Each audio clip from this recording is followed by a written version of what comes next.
Hello friends, welcome to kitchen to you Kannada YouTube channel. ಇವತ್ತು ನಾನು ನಿಮಗೆ ಒಂದು ಸ್ಪೆಷಲ್ ಡಿಶ್ ತಿಳಿಸ್ಕೊಡ್ತಾ ಇದ್ದೀನಿ. ಅದೇನಪ್ಪ ಅಂತ ಹೇಳಿದ್ರೆ ನುಗ್ಗೆ ಸೊಪ್ಪು ಮೊಟ್ಟೆ ಪಲ್ಯ. ನುಗ್ಗೆ ಸೊಪ್ಪು ಅಂದರೆ ಡ್ರಮ್ ಸ್ಟಿಕ್ ಲೀವ್ಸ್. ಇದು ರಿಚ್ ಇನ್ ಐರನ್, ಕ್ಯಾಲ್ಶಿಯಂ ಮತ್ತು ವಿಟಮಿನ್ ಎ ಇದೆ. ಇದ್ರ ಜೊತೆ ಮೊಟ್ಟೆನ ಕೂಡ ಆ್ಯಡ್ ಮಾಡೋದ್ರಿಂದ ಪ್ರೋಟೀನ್ ಕೂಡ ಆ್ಯಡ್ ಆಗುತ್ತೆ, ಹಾಗೆ ಟೇಸ್ಟ್ ಕೂಡ ಡಬಲ್ ಆಗುತ್ತೆ. ಇದು ಚಪಾತಿಗೆ, ರೈಸಿಗೆ, ರೊಟ್ಟಿಗೆ ಒಳ್ಳೆ ಸೂಪರ್ ಕಾಂಬಿನೇಷನ್. ಇದಕ್ಕೆ ಬೇಕಾಗಿರೋಂಥ ಇಂಗ್ರೀಡಿಯೆಂಟ್ಸ್: ನುಗ್ಗೆ ಸೊಪ್ಪು, ಮೊಟ್ಟೆ, ಒಂದು 2ರಿಂದ 3 ಈರುಳ್ಳಿ, ಹಸಿರು ಮೆಣಸಿನ್ಕಾಯಿ, ಕೊತ್ತಂಬರಿ, ಪುದೀನ, ಶುಂಠಿ ಬೆಳ್ಳುಳ್ಳಿ ಪೇಸ್ಟ್, ಹಾಗೆ ಸ್ವಲ್ಪ ಕರಿಬೇವು.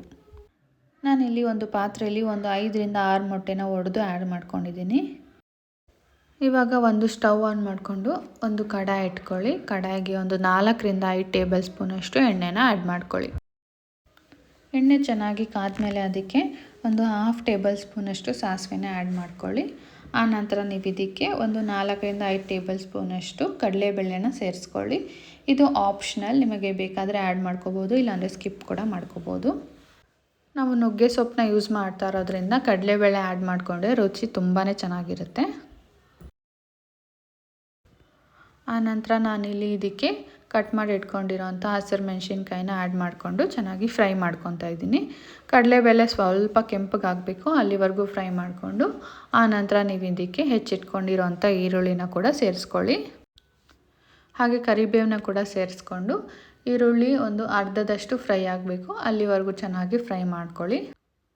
ನೋಡಿ, ಇವಾಗ ಈರುಳ್ಳಿ ಒಂದು ಅರ್ಧದಷ್ಟು ಫ್ರೈ ಆಗಿದೆ. ನಾವಿವಾಗ ಇದಕ್ಕೆ ಚೆನ್ನಾಗಿ ತೊಳೆದಿಟ್ಕೊಂಡಿರೋಂಥ ನುಗ್ಗೆ ಸೊಪ್ಪನ್ನ ಆ್ಯಡ್ ಮಾಡ್ಕೊಳ್ಳೋಣ.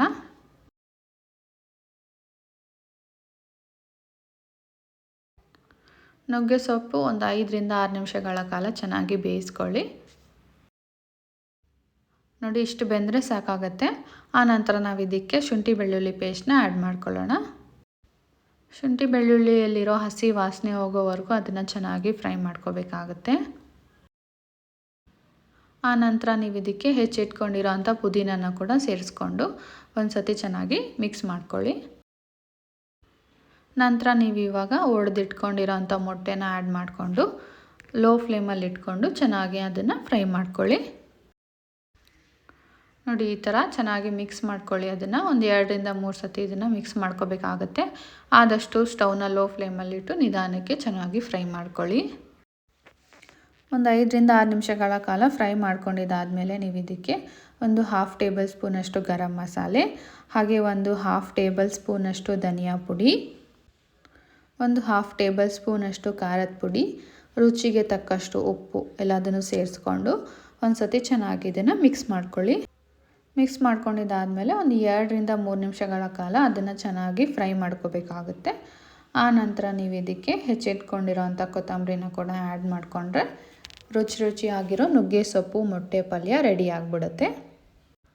ನೋಡಿದ್ರಲ್ಲ, ರುಚಿಯಾಗಿ ಮತ್ತು ಆರೋಗ್ಯಕರವಾಗಿರೋ ಅಂಥ ಪಲ್ಯ ಎಷ್ಟು ಈಸಿಯಾಗಿ ಮಾಡ್ಬೋದು ಅಂತ. ನೀವು ಕೂಡ ಮನೆಯಲ್ಲಿ ಒಂದು ಸತಿ ತಪ್ಪದಿರ ಟ್ರೈ ಮಾಡಿ, ಹೇಗೆ ಬಂತು ಅಂತ ಮರಿದಿರ ನನಗೆ ಕಮೆಂಟ್ ಮಾಡಿ ತಿಳಿಸಿ. ಒಂದು ಸತಿ ಖಂಡಿತ ಟ್ರೈ ಮಾಡಿ, ನಿಮಗೆಲ್ಲರಿಗೂ ಇಷ್ಟ ಆಗುತ್ತೆ. ಹಾಗೆ ಮತ್ತೆ ನೀವೇ ಮಾಡ್ಕೊಂಡು ತಿಂತೀರಾ, ಅಷ್ಟು ಚೆನ್ನಾಗಿರುತ್ತೆ. ಈ ರೆಸಿಪಿ ನಿಮ್ಗೆ ಇಷ್ಟ ಆಗಿದರೆ ನನ್ನ ವಿಡಿಯೋನ ಲೈಕ್ ಮಾಡಿ, ಶೇರ್ ಮಾಡಿ, ಹಾಗೆ ಮರಿದಿರ ನನ್ನ ಚಾನಲ್ನ ಸಬ್ಸ್ಕ್ರೈಬ್ ಮಾಡ್ಕೊಳ್ಳಿ.